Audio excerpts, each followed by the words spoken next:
سورۃ النبا 30ویں پارے کی پہلی سورت۔ سورہ نبا کو نماز عصر کے بعد پڑھنا دل میں ایمان اور نور پیدا کرتا ہے۔ سورہ نازیات، جو شخص روزانہ 21 بار سورہ نازیات پڑھے گا وہ موت کی تلخی، موت کی سختی سے محفوظ رہے گا اور خاتمہ بالایمان ہوگا۔ ہر قسم کی رکاوٹوں کو دور کرنے کے لیے سورہ تکویر کو 21 مرتبہ پڑھ لیا کریں، انشاءاللہ ہر قسم کی رکاوٹیں دور ہو جائیں گی۔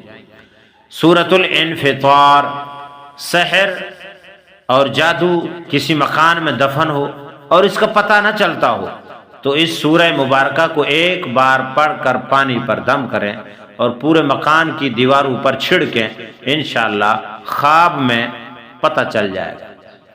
سورۃ المطففین، 70 بار یہ سورت پڑھنے سے بچے کی بآسانی ولادت ہوگی۔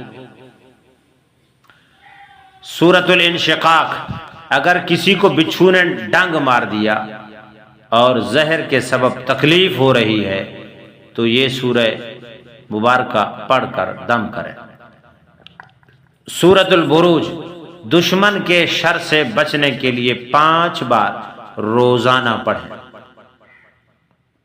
سورۃ الطارق، جس گھر میں سانپ، بچھو یا شیاطین ہوں تو یہ سورہ مبارکہ لکھ کر کمرے میں لگا دیں، گھر میں لگا دیں، وہ گھر محفوظ رہے گا۔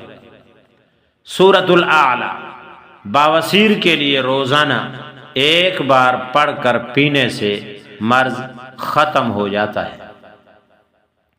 سورۃ الغاشیہ، جس کی ہچکی بند نہ ہوتی ہو تو یہ سورت باوضو لکھ کر گلے میں لٹکا لیں، انشاءاللہ افاقہ ہوگا، فائدہ ہوگا اور ہچکیاں بند ہو جائیں گی۔